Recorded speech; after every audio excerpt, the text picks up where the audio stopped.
I want to talk a little bit about magical protection today.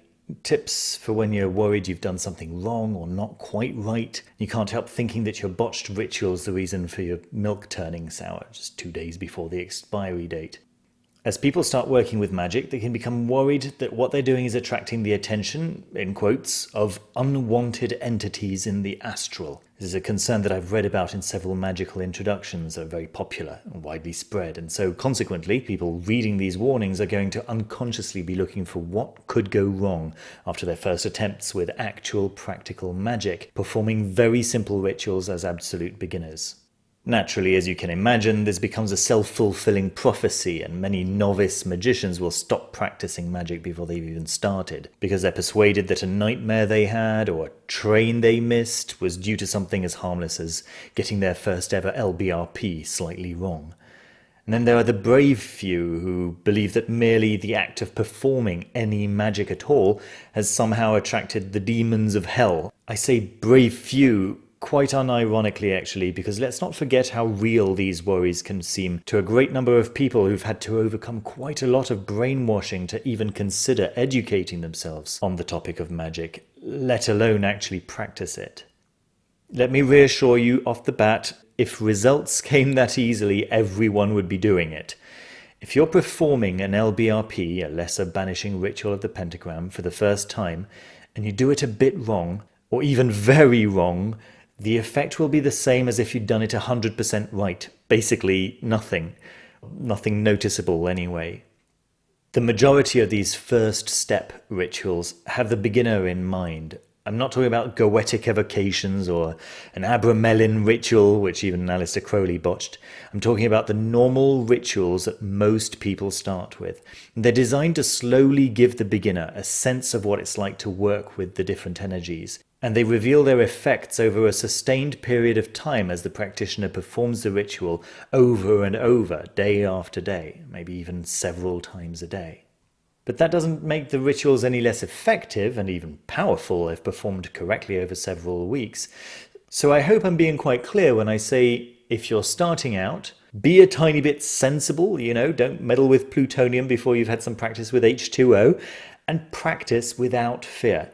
And even experiment a little when you get a feel for what you're working with. I can tell you all this with hindsight, but let me tell you, when I started out, I was scared.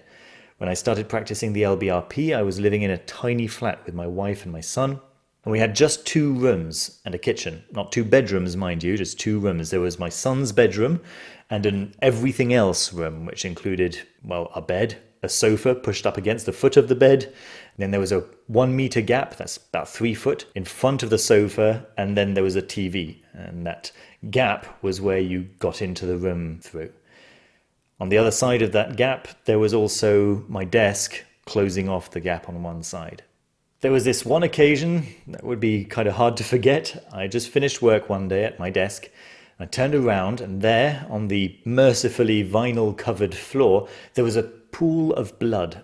Not very large, still big enough to call it a pool. So, yes, I can completely understand that people can be worried, because even though I wasn't brought up in a hyper-religious environment like some people are, my first thought was, I must have done my LBRP wrong. This is obviously supernatural blood put there by a demon to torment me. Well, I mopped it up.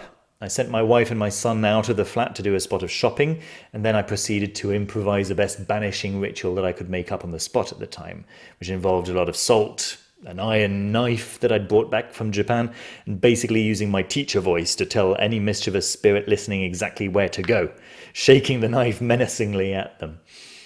Or maybe it was a mischievous spirit. Maybe, more plausibly, my son had a nosebleed as he played upside down on the sofa.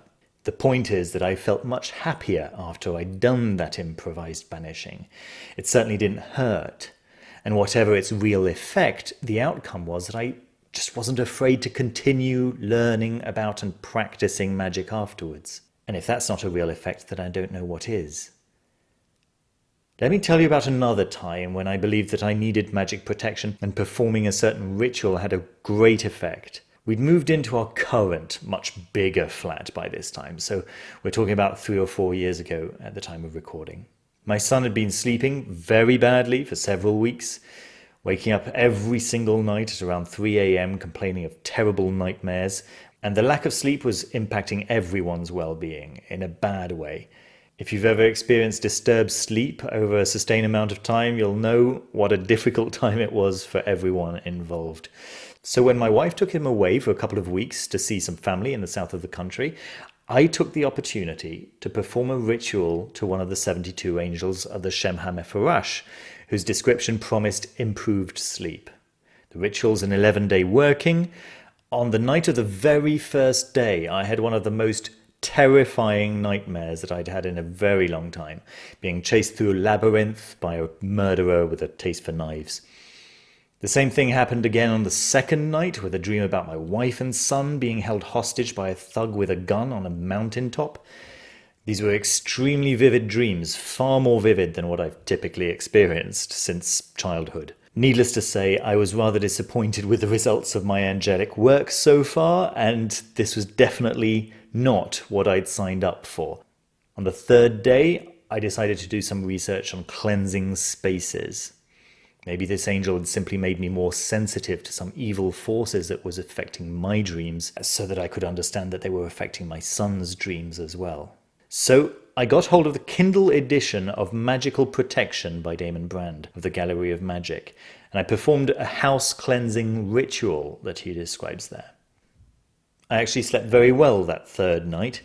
I continued nevertheless with my ritual to the angel, and a couple of days later I came across an article on the Japanese yokai spirit called Baku, which is a spirit who's believed to come when called 3 times and feeds on nightmares. It's also known not to like being called for no reason, and it'll feed on your hopes and dreams if there's no nightmare to eat when it's called. It's quite a frightening looking creature, with the nose of an elephant and the mane and teeth of a lion and the paws of a tiger, the body of a bear and the rear end of a hippopotamus. I drew a picture when my son returned. I showed it to him. I told him how to call it and what would happen if he misused it. He actually really liked the idea of having such a formidable creature on his side, and he asked to be allowed to keep the picture under his mattress. It's been around 3 years now, and he's not complained of any further nightmares. Now, consider this analogy. If you're starting out on a journey to a place that's not been very well explored and mapped yet, you can depart with great confidence, or you can depart with a certain amount of trepidation. The thing is, it doesn't really matter how afraid you are or not. It's always a good idea to know a little self-defense, just in case. I've mentioned before that I don't think of the LBRP, the Lesser Banishing Ritual of the Pentagram, as a defense ritual the way some people do. I think of it as a life realigner, if you'll allow me to coin the phrase. The rituals contained in Magickal Defense by Damon Brand, however, I can vouch for, especially in its Kindle version, read on a tablet, which I think I've mentioned before is the best way to read any of the Gallery of Magick books. I'll even go as far as to say that Magickal Defense is worth its very reasonable entry price, if only for its so-called sword banishing ritual, which I use all the time. An incredibly powerful and practical tool that can really be practiced under virtually any condition, providing you're conscious. So yes, that's a very strong recommendation in case that wasn't clear. I think that anyone just starting out on their magical career would do very well to arm themselves with a copy just in case. I'll finish this video on Magickal Protection with a little story told by Aleister Crowley in chapter 18 of Magick in Theory and Practice. And I first read it in the extraordinary magical initiation as a graphic novel that is Promethea by Alan Moore. All 3 volumes of that are out in Deluxe edition now. Links are in the description as usual. I'll admit that it took me a few years to understand its point, but you may like it, or maybe you even know it already. 2 strangers sat down opposite each other in a railway carriage. One of the men had on his lap a cardboard box with holes in the top. After some wondering what might be inside it, the second man said, "Excuse me, I couldn't help noticing your box. Does it contain an animal?" The first man smiled politely. "Yes, a mongoose." "A mongoose? Where are you going with that?" "Ah," the first man replied. "My sister has terrible dreams. She sees snakes everywhere. I'm taking her the mongoose so it can scare them off." "But how can that work?" the second man said. "Those are imaginary snakes." "Indeed," his fellow traveller replied, "which is why this," and here he lifted the top and tilted it to show an empty box, "is an imaginary mongoose." Thank you so much for spending some time listening to me today. I hope you found it useful. Do let me know in the comments if you've ever had any experiences where magical protection came in handy for you, or if you ever found yourself in a situation where you wished you had more strings to your magical protection bow. And if you feel that the video deserves a like, I hope you'll consider clicking the like button and even subscribing if you haven't already. These Esoteric Saturday videos are currently happening every 2 weeks, and members get to see them a week in advance with no advertisements during that week. Members also get to join the Discord chat server where we discuss all kinds of esoteric topics. Speaking of members, I'd like to extend my thanks to all of you who support this channel, and in particular, I'd like to thank the level 3 members, the Magister Venerabilis members, being Ra Skill, Aristarchus, Virgil Aurelius, Oscodle Intin, Amanda Meyer, Fairion 1, Thea Beauvais, Ricardo Colomé, Nia the Arianach, Justin Lloyd, Raoul Nair,